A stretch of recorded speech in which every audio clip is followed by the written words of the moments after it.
Avis vascular centre, మన దేశంలోనే the best varicose vein hospital.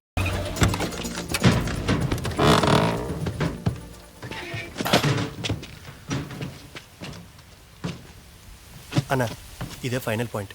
ఇక్కడి నుంచి నడిచే వెళ్ళాలి.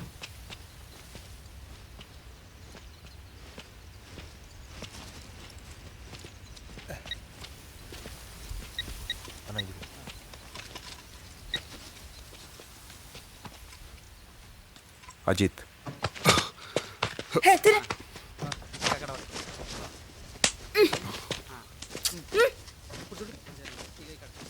కొంచెం మెల్లకట్టు.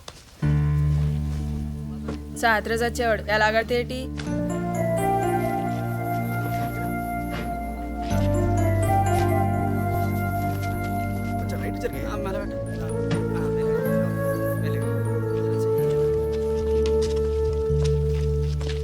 మెల్లగా, జాగ్రత్త.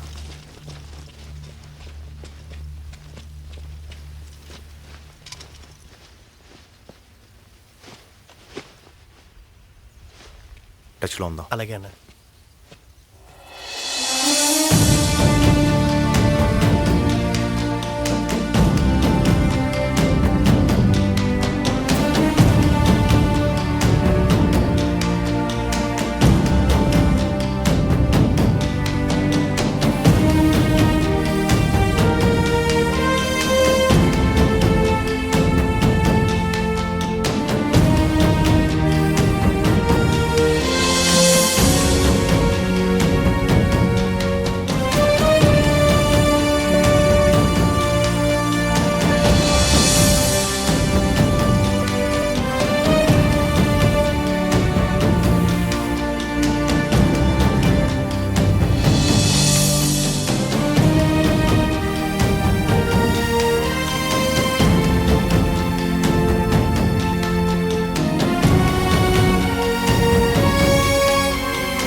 సార్,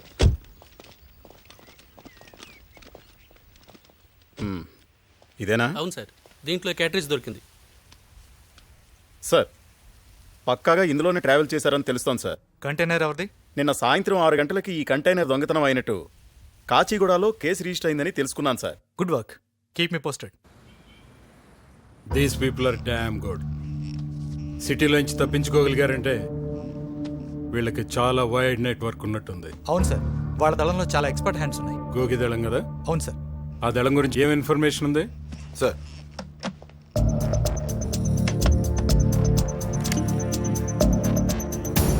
ఇతని పేరు గోపీనాథ్ అలియాస్ గోగి సార్. ఏజ్ 39, చదివింది ఎంఏ పొలిటికల్ సైన్స్. 29 ఏళ్ల వయసులో ఈ మూవ్మెంట్లోకి అడుగుపెట్టాడు. 8 ఏళ్ళు రాచన దళంలో తిరిగాడు. ఆ తర్వాత రాచనకి ఇతనికి గొడవ వచ్చింది. ఉద్యమ సిద్ధాంతాలకు విరుద్ధంగా ప్రవర్తిస్తున్నాడని రాచన ఇతని దళం నుంచి వెలేశాడని అంటారు సార్. దాంతో తనే ఓ దళాన్ని ఫామ్ చేసుకున్నాడు. దాని పాపులారిటీ కోసమే ఈ కిడ్నాప్ ప్లాన్ చేసినట్టు తెలుస్తోంది సార్. వైలెన్స్ చేయడానికి ఏమాత్రం వెనగాడు. ఇతను కోసూరి విజయరామ్ అలియాస్ రామ్దాస్, గోగికి గురువు లాంటి వాడు. గోగిని ఈ ఉద్యమానికి పరిచయం చేసింది కూడా ఇతనే సార్. 1987లో ముదికొండ ఎన్కౌంటర్లో మనకు దొరికిపోయాడు. 10 ఏళ్లు జైల్లో గడిపిన తర్వాత 1997లో బయటికి వచ్చాడు. మళ్ళీ ఈ అటాక్ ద్వారా మనకు కనిపించాడు. మనకున్న ఇన్ఫర్మేషన్ ప్రకారం ఈ అటాక్ లో చాలా తీవ్రంగా గాయపడ్డట్టు తెలుస్తోంది సార్. ఇతను Surendra alias Ganesh, Gogi cousin. Post graduation చేశాడు. ఇతను మంచి ఆర్గనైజింగ్ స్కిల్స్ ఉన్నాయి. ఇతను గోగికి most trusted lieutenant. Mallaiah alias Nagu, ఇతనిది ఖమ్మం జిల్లా, పేద రైతు. తంబలగూడలో భూస్వాముల మీద జరిగిన తిరుగుబాటుకి ఇతనే నాయకత్వం వహించాడు సార్. ఆ దాడిలో ఇతని భార్య, పెద్ద కొడుకు చనిపోయారు. చిన్న కొడుకుతో అడవుల్లోకి పారిపోయాడు. ఇప్పుడు ఈ దళంతో కనిపించాడు సార్. ఇతను Ramakrishna alias Hari, very interesting character sir. ఇతను కూడా ఎంఏ పొలిటికల్ సైన్స్ చదివాడు. యూనివర్సిటీలో స్టూడెంట్ లీడర్. చదువు అయిపోయిన తర్వాత పాలిటిక్స్ లో చేరాడు. From the extreme right to the extreme left. ఇప్పుడున్న అన్ని మేజర్ పొలిటికల్ పార్టీస్ లో తిరిగాడు. లాస్ట్ పొలిటికల్ పార్టీలో ఉన్నప్పుడు ఏదో అక్రమానికి పాల్పడ్డాడని ఒక లోకల్ పాలిటీషియన్ ని కాల్చి చంపాడు సార్. అప్పటి నుంచి పరారీలో ఉంటూ తను కరప్ట్ అనుకున్న అఫీషియల్స్ మీద పాలిటీషియన్స్ మీద అటాక్ చేయడం మొదలుపెట్టాడు. దాంతో ఇతనికి చాలా మంది అభిమానులు ఏర్పడ్డారు. ఇతను కూడా రామ్దాస్ శిష్యుడే. అతని ద్వారానే ఇతను గోగికి పరిచయం అయ్యాడు. రామ్దాస్ గైడెన్స్ లో 9 నెలల క్రితమే ఈ దళాన్ని ఫామ్ చేసినట్టు తెలుస్తోంది సార్. అంటే దళంలో ముఖ్యమైన వ్యక్తి అన్నమాట. అవును సార్. స్టూడెంట్ గా, పొలిటికల్ యాక్టివిస్ట్ గా ఇతనికి వైడ్ నెట్వర్క్ ఉంది. ఇతని ద్వారానే మేజర్ రిక్రూట్మెంట్స్ చేయాలని వాళ్ళు ప్లాన్ చేస్తున్నారు. రెహానా నర్స్, గోగి సహచరి. 4 years బ్యాక్ గోగి తీవ్రంగా గాయపడ్డప్పుడు అతన్ని ట్రీట్ చేస్తూ అతనితో ప్రేమలో పడి అప్పటి నుంచి అతనితోనే ఉంటుంది సార్. ఈమెకి ఈ మూవ్మెంట్ కి ఎలాంటి సంబంధం లేదు. మిగిలిన వాళ్ళ గురించి మన దగ్గర ఇన్ఫర్మేషన్ లేదు sir. You trying to trace out things. No wonder. అందుకే వాళ్ళ టీంలో చాలా స్ట్రాంగ్ కోఆర్డినేషన్ ఉంది. కంటైనర్ దుర్గిలో వదిలి వెళ్ళారంటే వాళ్ళు నల్లమల వెళ్ళడానికి నార్కట్పల్లి రూట్ ఎంచుకుంటున్నారు సార్. వాళ్ళని ఖచ్చితంగా ఆ ప్రాంతానికి దగ్గరగా ఏదో ఒక చోట వదిలింటారు సార్. ఆ ఏరియా నుంచి నల్లమల్ల వెళ్ళడానికి మల్టిపుల్ ఎంట్రీస్ ఉన్నాయి. మన వాళ్ళు అక్కడ కోంబింగ్ చేస్తున్నారు.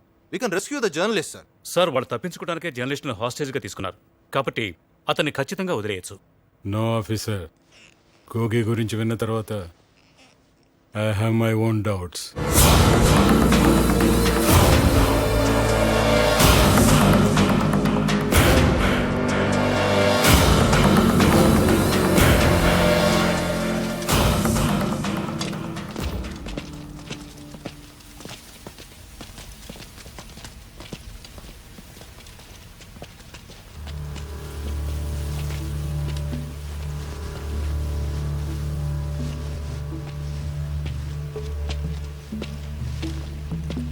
పొద్దున్నుంచి చూస్తున్నా. ఏటా అలాగున్నావు? నథింగ్. ఆ? ఏం లేదు. ఏటి ఇంకా జరిగిన దాని గురించి ఆలోచిస్తున్నావా? అన్న చెప్పాడు కదా చనిపోయిన వాళ్ళ గురించి బాధపడద్దని. వదిలే.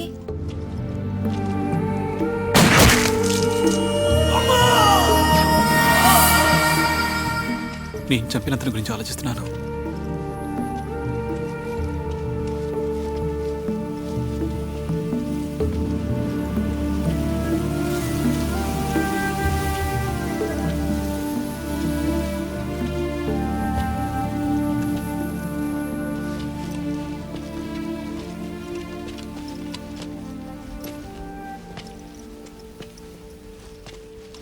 చంపడం మొదటిసారా?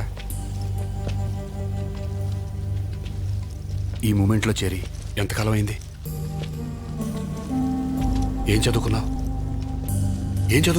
మాట్లాడుకో.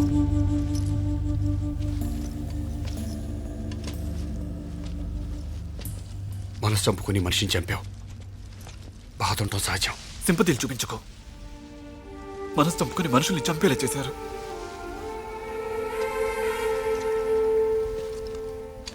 మా నాన్న కూలీ నెల చేసి నన్ను చదివించాడు. బాగా చదువుకున్నాను. మంచి మార్కులు కూడా తెచ్చుకున్నాను. నా మార్కులు చెత్త నా కొడుకు ఓ పొలిటీషియన్ కొడుకేసి అదేంటని అడిగితే నన్ను సస్పెండ్ చేశారు. న్యాయం కోసం పోరాడితే నన్ను రాడికల్ అన్నారు.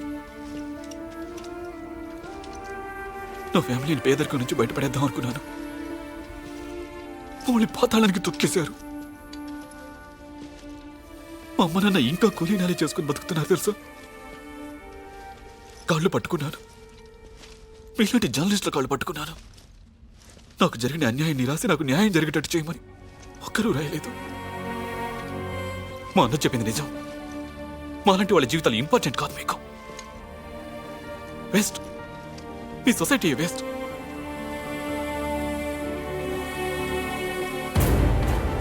ఏంటి జయదేవ్, పొలిటీషియన్స్ కబ్జాలు రాసి ఏంటి ఉపయోగం? తీసేయ్. ఆ పొలిటీషియన్ తో ఆ పార్టీతో రిలేషన్ చెడగొట్టుకోవడం నాకు అసలు ఇష్టం లేదు. No controversies please. స్టూడెంట్ మార్కులు మార్చేస్తున్నారా? ఇట్స్ రొటీన్ జై. Get something sensational.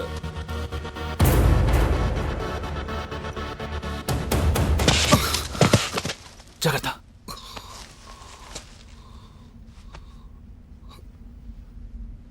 నిజమే, నీకంత అన్యాయం జరుగుతుంటే మాలాంటి వాళ్ళు ఉండి ఏమీ చేయలేకపోవడం అసమర్థతే.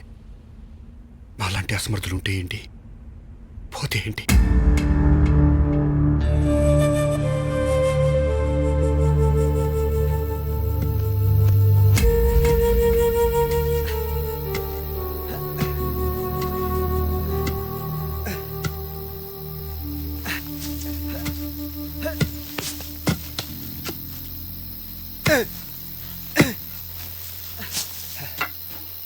ఇంతలో చాలే అన్న చేతులు నొప్పిలేస్తున్నాయి కూసబెట్టి బొంద పెడదాం. నిన్ను బొంద పెట్టినాడు కాదురా తవ్వు. ఏం రో బక్కోడా నవ్వాడుతీ ఏమన్నావురా? నీ అయ్యా నా కొడుకుని ఏమన్నా అన్నావంటే నిన్ను పేగులు తీస్తాను. నీ అట్లా కాదన్నా ఊకేనే మజాకి. నాతో మజాకేద్రా తవ్వు.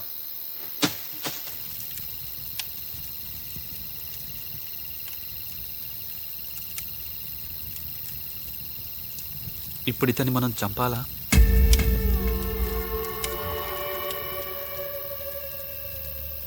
అంటే నా ఉద్దేశం ఇప్పుడే చంపాలా అని. ఇప్పుడు కాకుండా ఇంకెప్పుడు చంపుతావు? అంటే బేస్ క్యాంప్కి వెళ్ళడానికి 3-4 రోజులు పడుతుంది కదా.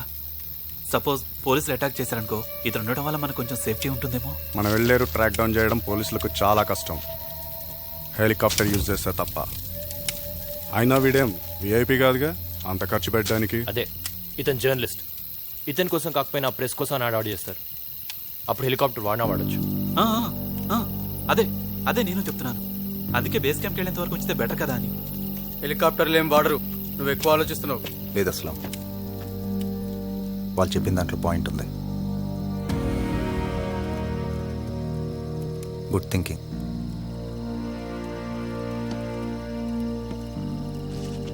మైనా వాడికి కూడా భోజనం పెట్టు. ఈ 4 రోజులు బతికేస్తాడు.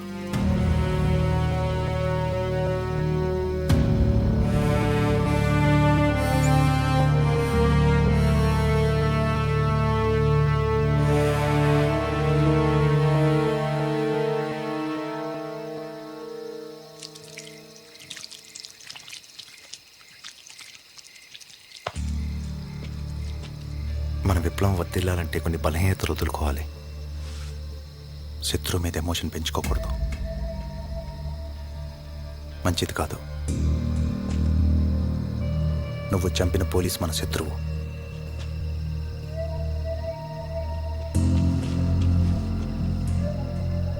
అది యుద్ధ ధర్మం. బాధపడకు. వీడి జాగ్రత్త.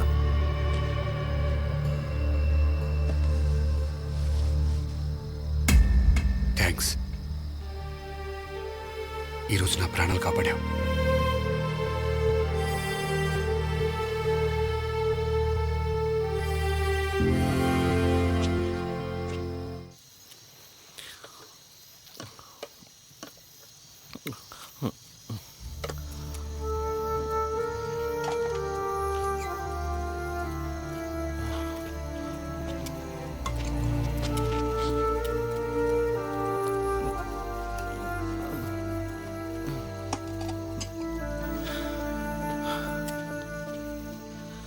ఏంటన్నా పిలిచావంట? ఓ పని చేస్తావా? నువ్వు నా గురువు, చెప్పన్నా. ఆ జర్నలిస్ట్ని వదిలే. ఎందుకు చెప్తున్నానో అర్థం చేసుకో. ఆలోచిస్తాను. అలాగే sir. No sir, we're doing our best. ఆ కూంబింగ్ ఆపరేషన్స్ కూడా ముమ్మరం చేశాం సార్. అడిషనల్ ఫోర్స్ కూడా యూజ్ చేస్తున్నాం సార్. Very soon we're going to track them down sir. Okay sir. Right sir. Home minister గారు ప్రోగ్రెస్ అడుగుతున్నారు. ఇంటెలిజెన్స్ రిపోర్ట్ ప్రకారం ఈ ఇన్సిడెంట్ వల్ల మిగతా దళాలు కూడా చాలా డిస్టర్బ్ అయినట్టు తెలుస్తూ ఉంది సార్. ప్రత్యేకంగా రాచన దళం, ముక్తి దళం దీని మీద చాలా తీవ్రంగా రియాక్ట్ అయినట్టు తెలుస్తుంది సార్. వాళ్ళు కూడా గోగిని కాంటాక్ట్ చేయడానికి ట్రై చేస్తున్నారని తెలిసింది. గుడ్. ఇది మనకు advantage. Keep track of them. Okay sir.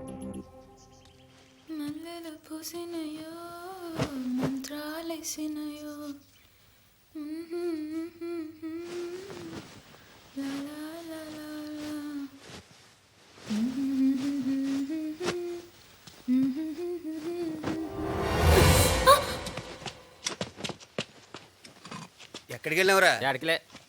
ఎర సచ్చినోడా? అక్క చెల్లెలేరా నీకు? థు! ఏమైందమ్మా?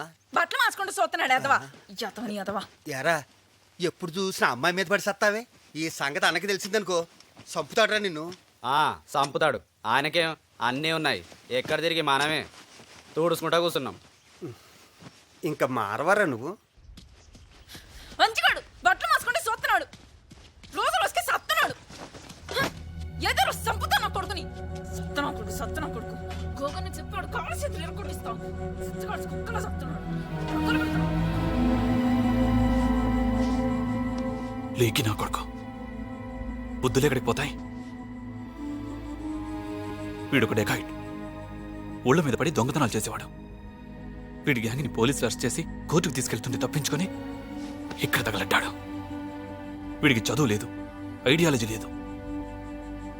ఇక్కడుంటే వీళ్ళు మార్పు వస్తుందని అన్న నమ్మకం. బిల్లు పెనం పొయ్యి మీద పెట్టు. ఈ అమ్మాయి ఎలా వచ్చింది? ఏముంటుంది, పాత కదే. లోయర్ క్యాస్ట్ అమ్మాయి అప్పర్ క్యాస్ట్ అబ్బాయిని ప్రేమించింది. దాంతో వాళ్ళు వీళ్ళ అమ్మ నాన్న అన్నని తగలబెట్టి ఈ అమ్మాయిని రేప్ చేసి గుండు గీయించి ఊళ్ళోంచి వెళ్ళేశారు. ఎక్స్‌ప్లాయిటేషన్.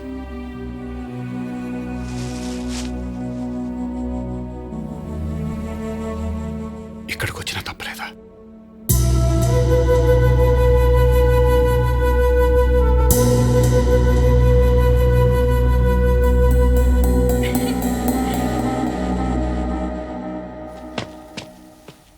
ఏందన్నా పిలిస్తేవి? ఏందన్నా? ఏంది? ఏందన్నా? పొద్దున ఏం చేస్తున్నారా? పొద్దున ఏం చేస్తున్నారా? చెప్పరా ఏం చేస్తావు? అమ్మాయి బట్టలు మార్చుకుంటే చూస్తావరా? చూస్తావా? బుద్ధులు మార్చుకో, లేకుంటే చస్తావు. నా సంగతి తెలుసు కదా? తెలుసరా? కొడక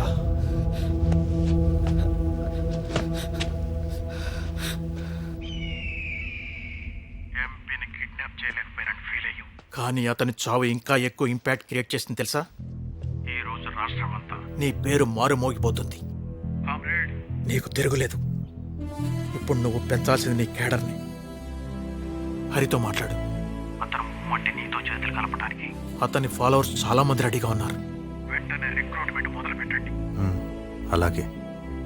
జర్నలిస్ట్ను చంపేశారా? లేదు, ఇంకా టైం ఉంది. నువ్వేం చేసినా పర్వాలేదు. టెర్రర్ మాత్రం ఇలానే మెయింటైన్ కావాలి. అప్పుడే నీ ఇమేజ్ బలపడుతుంది.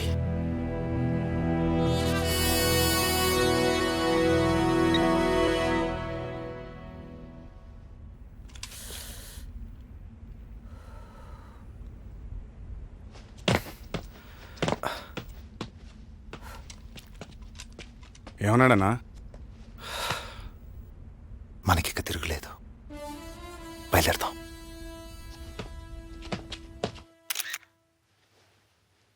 ఆయన మంచివారు. 10 మందికి మంచి చేయాలన్న మనస్తత్వం అయింది. బాధ్యత గల పౌరుడిగా, ఓ జర్నలిస్ట్గా ఆయన ఫైట్ చేస్తున్నది సొసైటీ పార్క్ కోసం. మీరు నవ సమాజం అంటూ పోరాటం చేస్తున్నారు. అలాంటి పోరాటమే ఆయన ఇక్కడ చేస్తున్నారు. ప్లీజ్, ఓ చెల్లెలిగా అడుగుతున్నాను, ఆయనకి హాని తలపెట్టకండి. అన్నల్లారా, ఆయన వదిలేయండి ప్లీజ్, ప్లీజ్.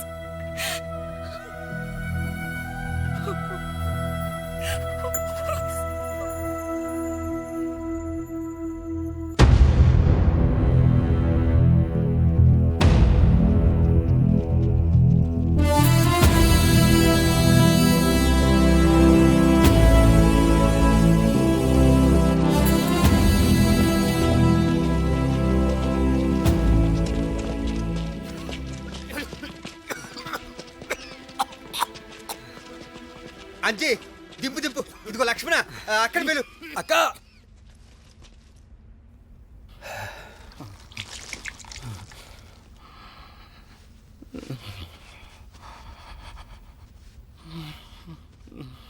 ఏమైందమ్మా? ఏంలే, గబరావు మత్.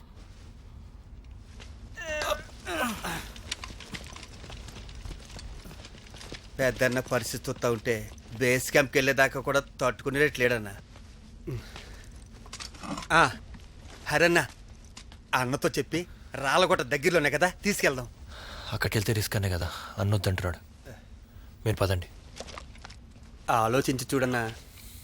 చూద్దాం అన్న, ఇంకెవరి మార్గం ఉంటుందో చూద్దాం. రామ్దాస్ అంటే ఆయన అసలు పేరు కోసూరి విజయరామ్ కదా? మీకెలా తెలుసు? జర్నలిస్ట్ని కదా. జైలు నుంచి వచ్చిన తర్వాత ఆయన ఈ మూమెంట్ని వదిలేశారన్నారు. మా దళానికి మార్గదర్శిగా ఉండమని గోగన్న తీసుకొచ్చాడు. హరిణి నన్ను అన్నకు పరిచయం చేసింది కూడా ఆయనే. మా అందరికీ పెద్ద దిక్కు. చూశారుగా, మొన్న ఆయన చేసిన సాహసం వల్లే మేమంతా ప్రాణాలతో బయటపడగలిగాం. మా కోసం బుల్లెట్ తీసుకున్నాడు, నాయకుడు అనిపించుకున్నాడు.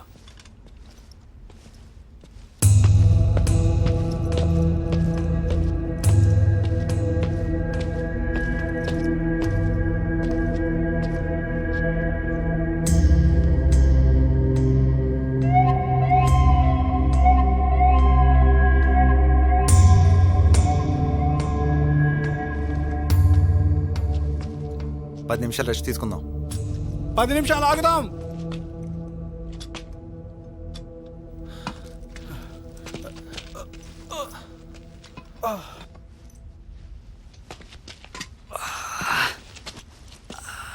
ఎడ్డ చంపుతుందనా?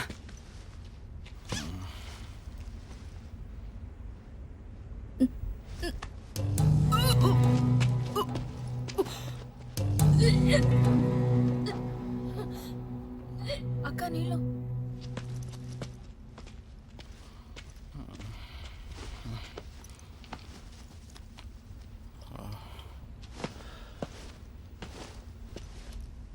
అస్లాం, మ్యాప్స్ తీసుకురా. తెస్తున్నా అన్న. తింటావరా? తీయ ఉంటుందా? తినరాదు.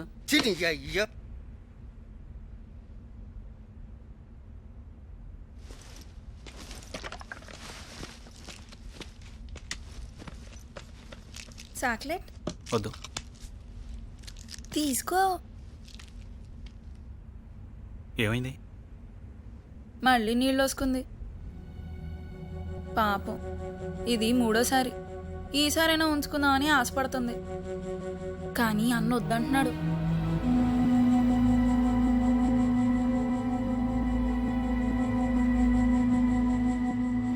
ఇప్పుడు మనం ఈ పాయింట్లో ఉన్నాం.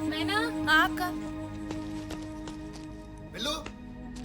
అయ్యా, గోగానికి నీళ్ళు కావాలనుకుంటే నువ్వు నేను పోతా.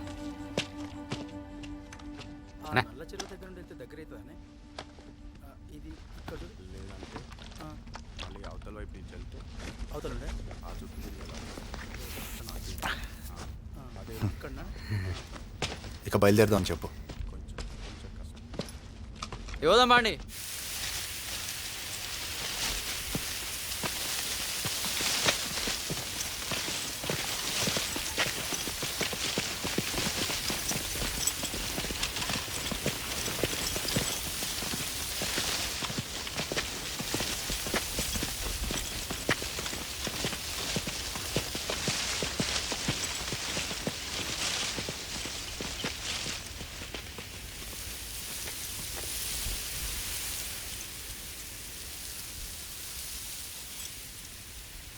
బిల్లు ఏమైంది?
ఓకేనా ఇద్దరు అంజీ జాగ్రత్త. ఇక్కడ ఉంచండి. ఇక్కడ.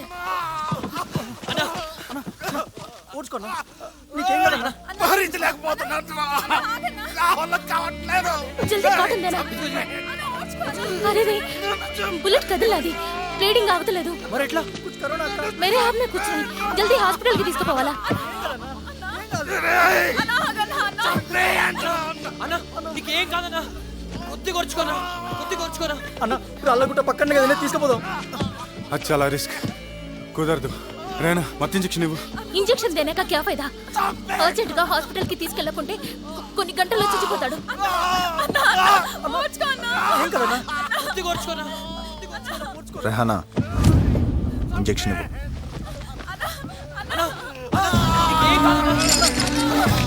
ये क्या हुआ पूरा टूट गया ఇంజెక్షన్ బాటిల్స్ అన్ని పగిలిపోయాయి. సరిగ్గా చూడు చూడు ఇప్పుడు ఏం చేయాలా అక్క నా దగ్గర ఉందక్క తొందరగా ఇంజెక్షన్ ఇవ్వు అన్న చేతులు గట్టి పట్టు కదలకుండా పట్టుకోండి అన్న గట్టి పట్టు ఏం కదన్నా అయిపోయిందన్నా.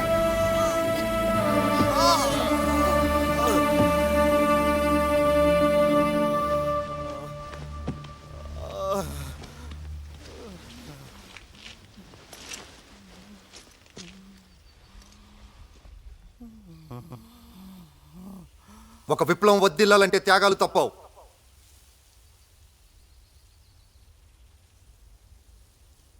మొట్టమొదటిసారి రామన్నను కలిసినప్పుడు ఆయన నాతో అన్నమాట,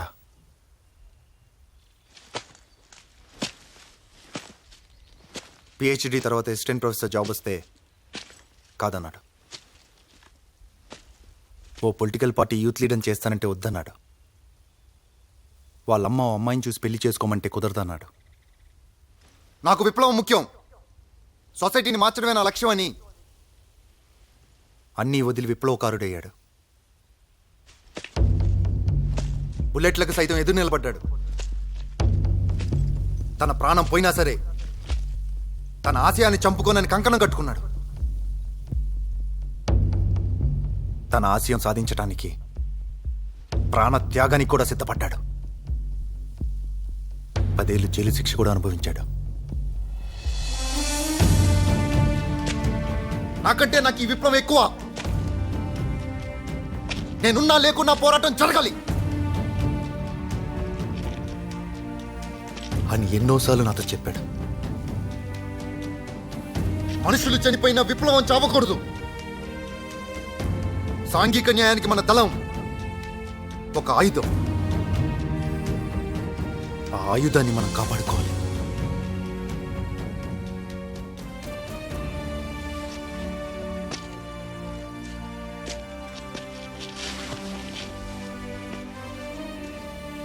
నా గురువు, నా దైవం మన రామన్న.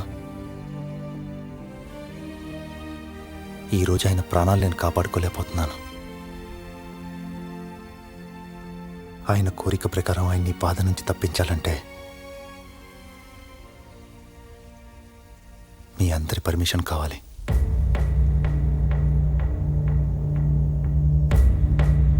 ఆలోచించండి. మత్తు దిగిన తర్వాత ఆయన బాధతో చావడం మంచిదా, లేక మత్తులో ఉండగానే ప్రశాంతంగా చావడం మంచిదా?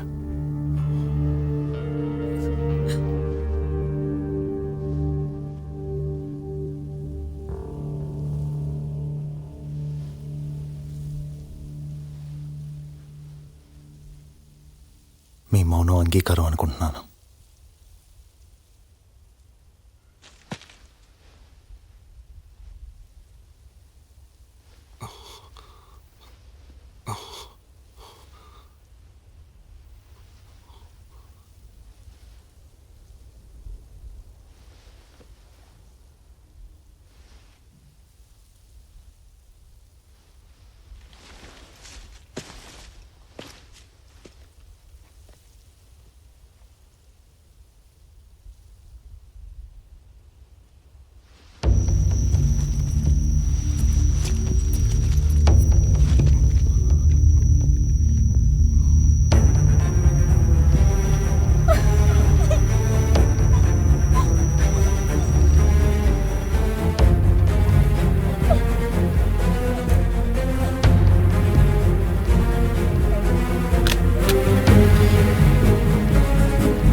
చెప్పండి.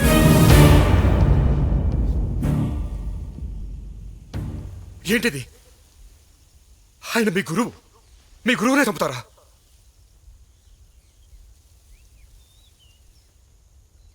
రేయ్ నోరు మూసుకోరా. మీకు దండం పెడతాను, చంపొద్దు. ఇప్పటికే చాలా మంది చనిపోయారు. చంపొద్దు ప్లీజ్. నోరు మూసుకోమన్నానా? మీరు మనుషులు కదా. ఆయన మీకోసం బుల్లెట్ తీసుకున్నాడు. ఈ రోజు చనిపోతున్నాడు అంటే మీకోసమే. మిమ్మల్ని మీరు కాపాడుకోవడానికి మీ గురువునే చంపుతారా?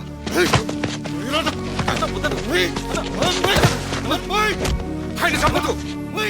మీరు ఆయన చంపితే విప్లవకారులు కాదు, కూలికోరలు అవుతారు. చంపదు, కూలికోరలు అవుతారు. ఆయన చంపదు, కూలికోరలు అవుతారు. చంపదు. గణేష్ ఆగు. అతను కరెక్ట్గా అడిగాడు. మన గురువుని కాపాడుకోవడం కోసం మనం ఆ మాత్రం రిస్క్ చేయలేమా? మన విప్లవంలో విప్లవ నాయకుడిని కాపాడుకోవడం విప్లవ ప్రథమ లక్ష్యం. అది మన కర్తవ్యం.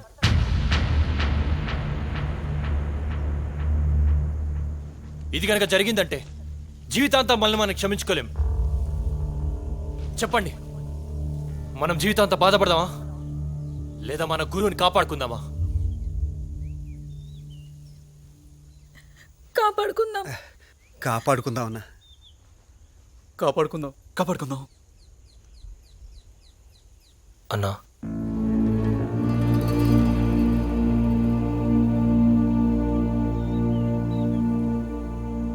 సరే రాళ్ళ గుట్టకెళ్దాం.